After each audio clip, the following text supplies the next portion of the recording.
بسم اللہ والحمد للہ والصلاة والسلام علی رسول اللہ نحمدہ ونصلی علی رسولہ الکریم وعلی آلہ واصحابہ اجمعین۔ میرے محترم ساتھیوں اور علماء اکرام، آج کے اس اہم سیشن میں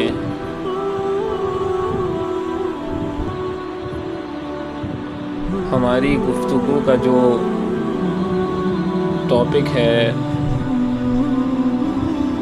وہ ہے حدیث اور سنت بطور ماخذ شریعت۔ حدیث اور سنت بطور ماخذ شریعت، یعنی ہم نے یہ دیکھنا ہے کہ ہماری اسلامی شریعت کو سمجھنے میں اور اللہ تعالیٰ کے آرڈرز کی ڈیٹیل جاننے میں سنت اور حدیث کی کیا امپورٹنس ہے،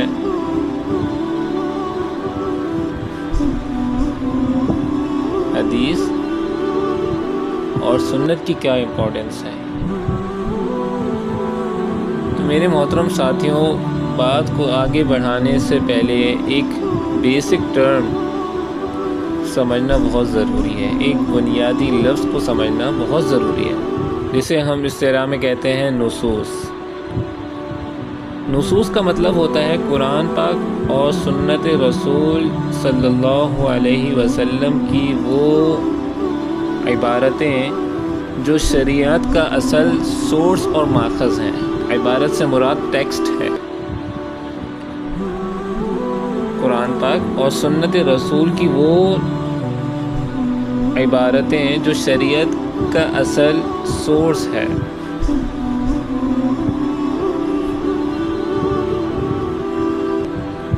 متوجہ رہیے گا، ثبوت اور یقین کے اعتبار سے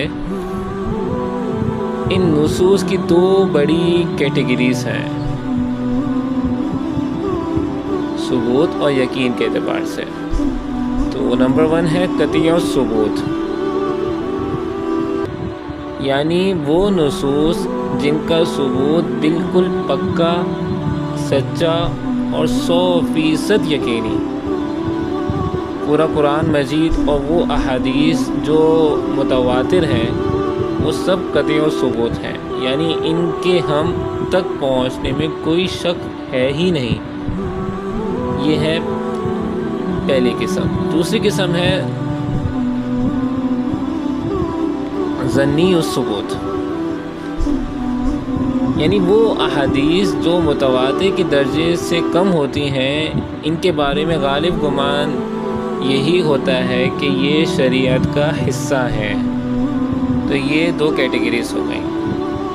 اسی طرح معنی اور مطلب کے لحاظ سے بھی ان کی دو قسمیں ہوتی ہیں۔ ایک ہوتی ہے قطعی دلالت، یعنی کلیئر اینڈ فکسڈ میننگ، جس کا مطلب بالکل صاف اور پکا ہو، اس میں کسی دوسرے مفہوم یا اختلاف کی گنجائش نہ ہو، جیسے قرآن پاک کا حکم ہے نا، اقیموا الصلاۃ، نماز قائم کرو۔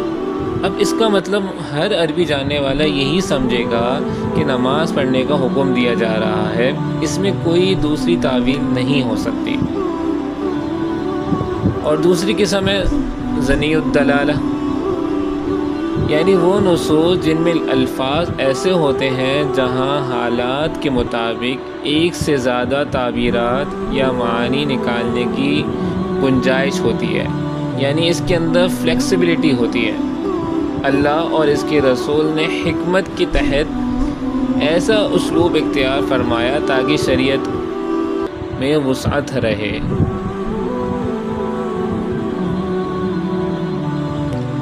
اس بات کو مزید واضح کرنے کے لیے قرآن اور حدیث سے ایک پریکٹیکل ایگزامپلز دیکھتے ہیں تاکہ بات آسانی سے ذہن میں بیٹھ جائے۔ قرآن مجید میں طلاق کے معاملے میں ایک جگہ ارشاد ہے کہ شوہر اپنے استطاعت یعنی کیپیسٹی کے مطابق مطلقہ خاتون کو کچھ خرچہ یا سامان دے دے، جسے متاع کہا جاتا ہے۔ قرآن کے الفاظ ہیں نا، علی الموسع قدر وعلی المقتر قدر متاعا بالمعروف.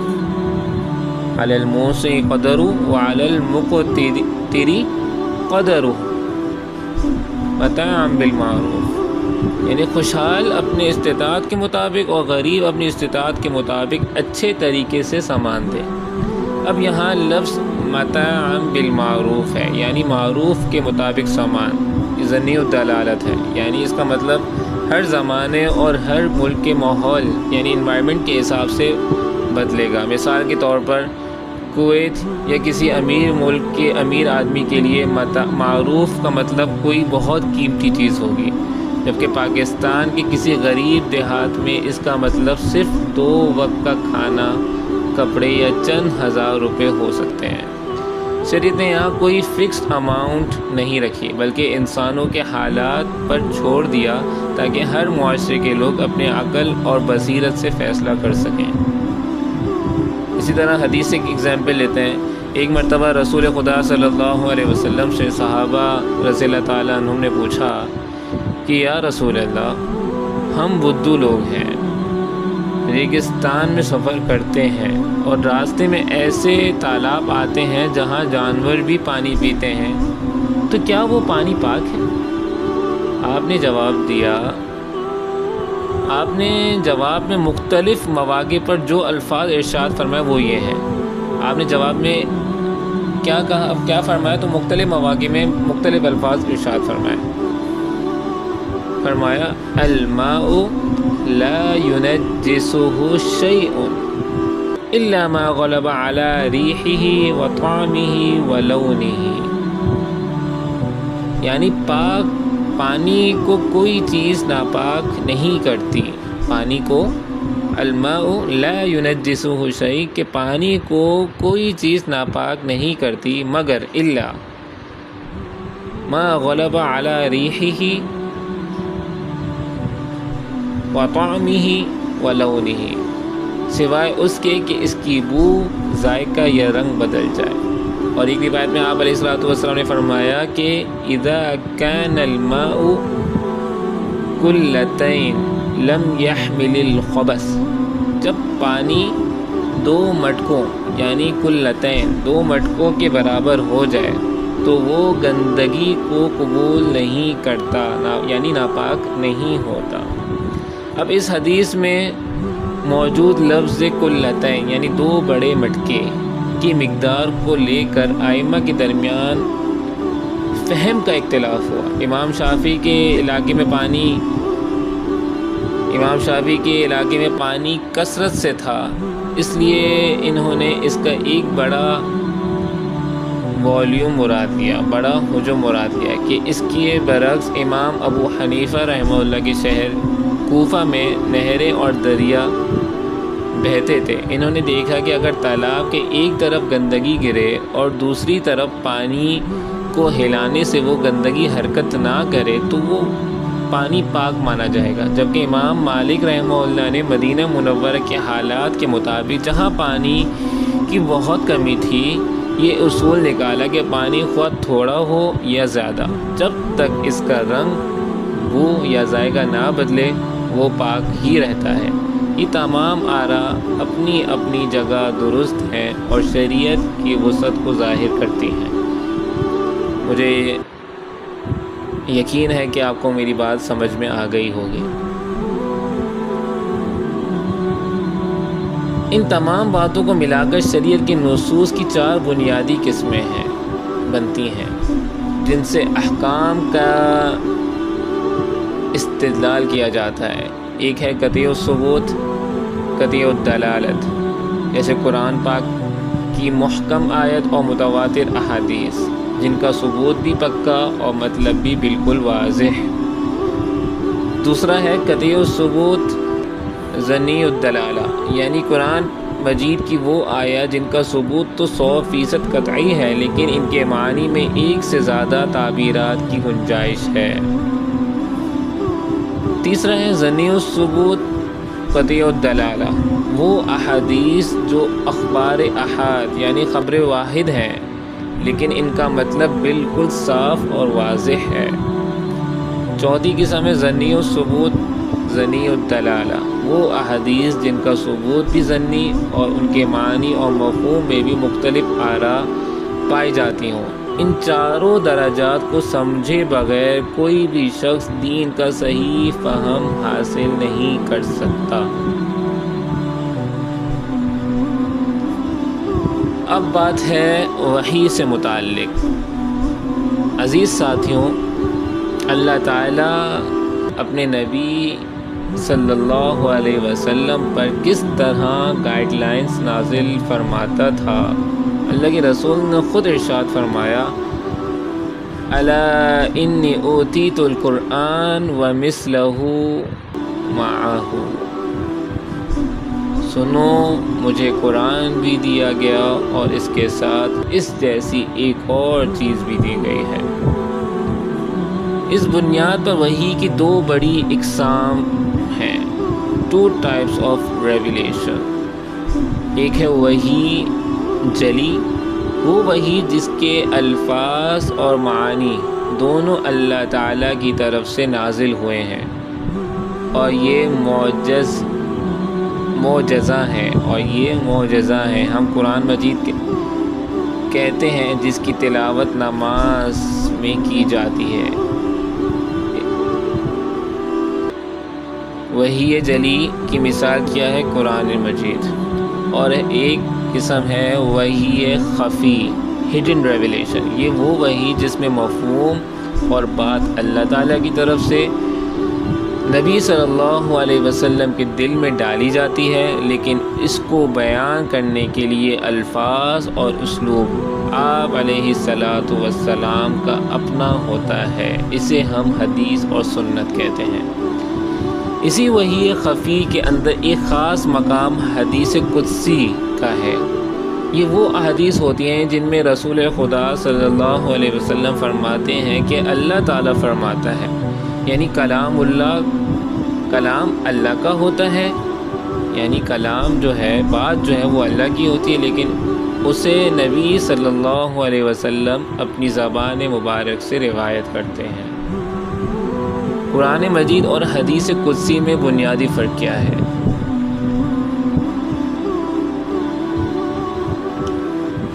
قرآن مجید کے الفاظ معجزہ ہیں، ان کی تلاوت پر ثواب ملتا ہے، جبکہ حدیث قدسی کی تلاوت نماز میں نہیں کی جا سکتی۔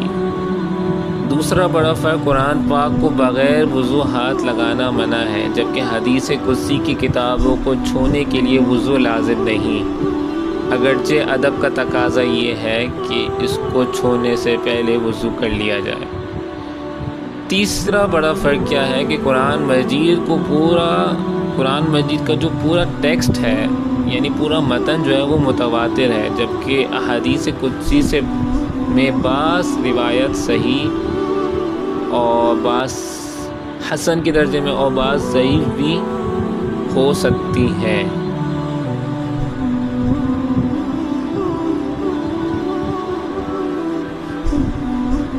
یہ بات میری سمجھ میں آئی آپ کو؟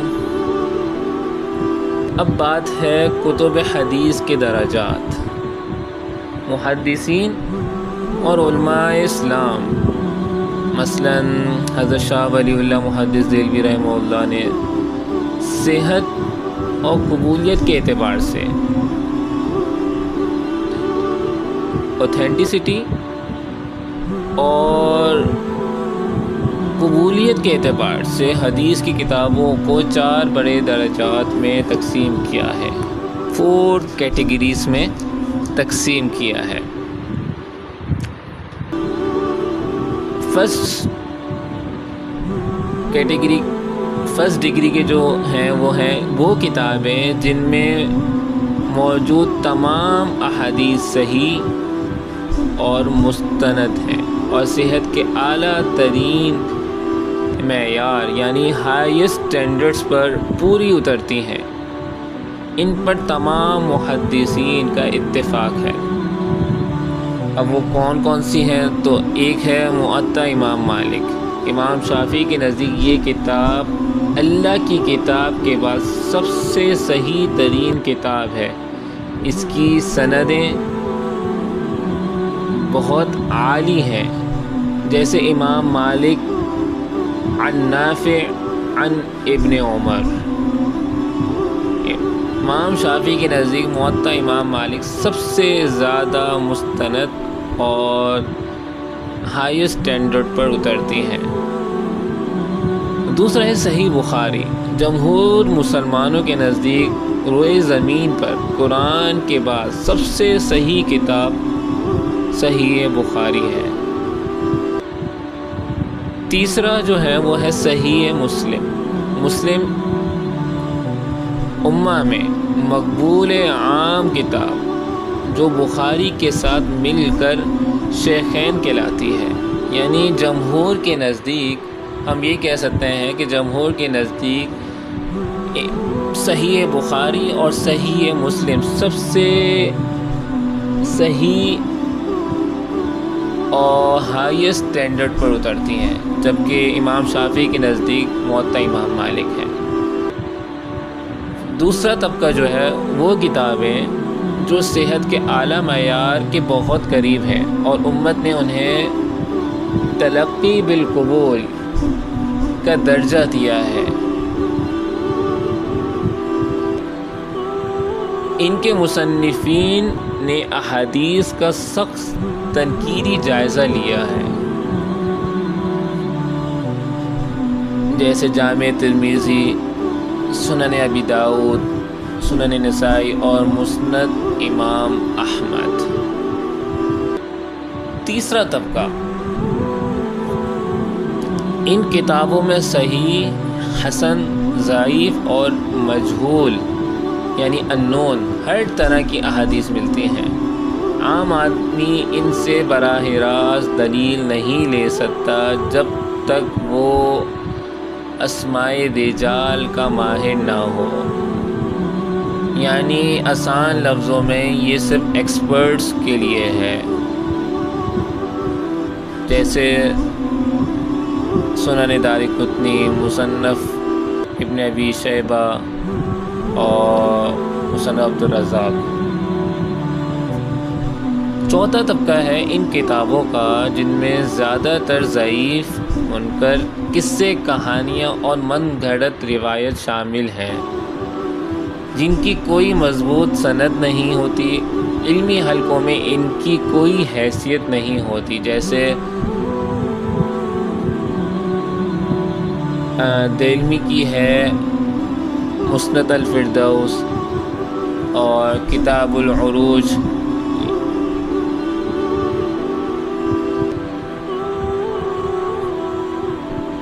سیاہ ستہ اور ان کی منفرد خصوصیات، کریکٹرسٹکس۔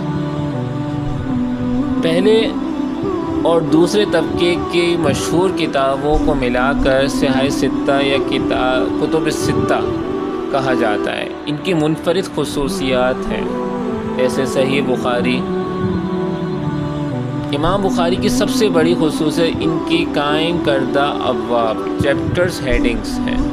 وہ باب کے نام سے ہی اپنا فقہی موقف واضح کر دیتے ہیں۔ شرط ملاقات۔ امام بخاری حدیث قبول کرنے کے لیے راویوں کی صرف ہم عصریت نہیں بلکہ آپس میں ملاقات، فزیکل میٹنگ کو لازمی شرط قرار دیتے ہیں۔ ایک ہی حدیث سے مختلف مسائل ثابت کرنے کے لیے اسے مختلف ابواب میں بار بار ذکر کرتے ہیں۔ یہ خصوصیات ہیں صحیح بخاری کی۔ صحیح مسلم کی کیا ہے؟ امام مسلم ایک موضوع کی تمام احادیث اور ان کے تمام مختلف الفاظ، ویریشنز کو ایک ہی جگہ جمع کر دیتے ہیں، جس سے مطالعہ آسان ہو جاتا ہے۔ امام مسلم کے نزدیک اگر دو راوی ایک ہی زمانے میں موجود ہوں اور ان کی ملاقات ممکن ہو تو وہ روایت قبول کر لیتے ہیں، چاہے ملاقات ثابت نہ بھی ہو، چاہے ملاقات ثابت نہ بھی ہو۔ جامع ترمذی کی کیا ہے؟ امام ترمذی رحمہ اللہ حدیث بیان کرنے کے بعد بتاتے ہیں کہ اس حدیث پر کن کن فقہا اور صحابہ کا عمل تھا۔ احادیث کے درجات کی وضاحت، وہ ہر حدیث کے نیچے اس کے علمی اسٹیٹس لکھتے ہیں، جیسے ھذا حدیث حسن صحیح، یہ حدیث حسن بھی ہے صحیح بھی ہے۔ چوتھا ہے سنن ابی داؤد، احکام کے احادیث کا سب سے بڑا مجموعہ۔ اس کتاب کا پورا فوکس فقہی احکام لیگل حدیث پر ہے۔ فقہا کا استدلال کے لیے یہ بہترین کتب شریعت میں سے ایک ہے۔ سنن نسائی، امام نسائی رحمہ اللہ راویوں کے جانچ پڑتال میں بہت سخت تھے۔ ان کی کتاب میں ضعیف احادیث کی تعداد بہت ہی کم ہے۔ سنن ابن ماجہ، اس کتاب کے ابواب اور فصول یعنی چیپٹرز اینڈ سیکشنز کی ترتیب اتنی شاندار اور منطقی لاجیکل ہے کہ اس کی وجہ سے اسے صحاح ستہ میں شامل کیا گیا۔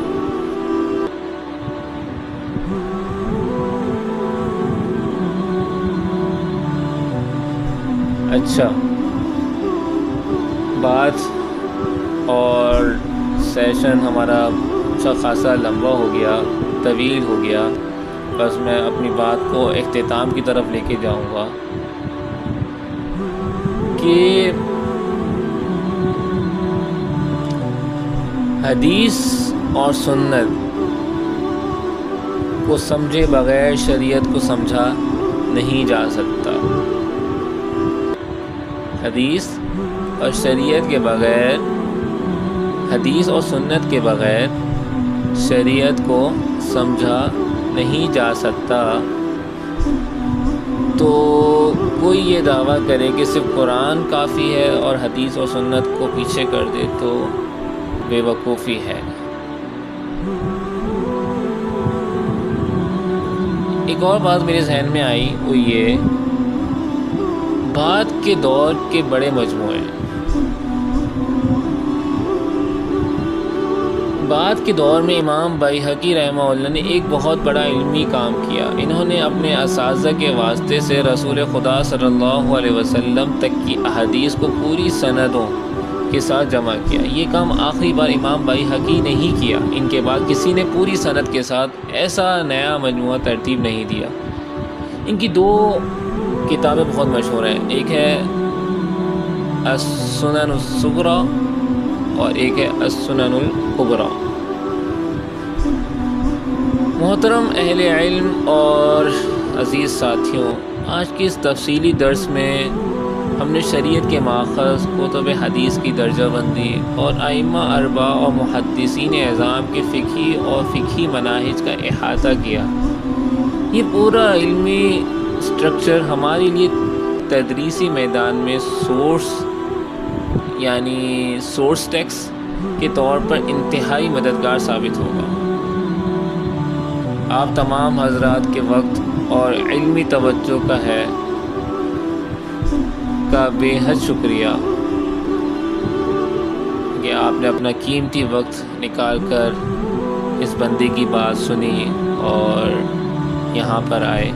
اللہ آپ سب کو جزائے خیر دے۔ اللہ رب العزت سے دعا ہے کہ اللہ رب العزت کہنے سننے سے زیادہ سمجھنے کی اور عمل کرنے کی توفیق عطا فرمائے، اور جو غلطی کوتاہی ہو گئی اس کو معاف فرمائے۔ وآخر دعوانا ان الحمد للہ رب العالمین۔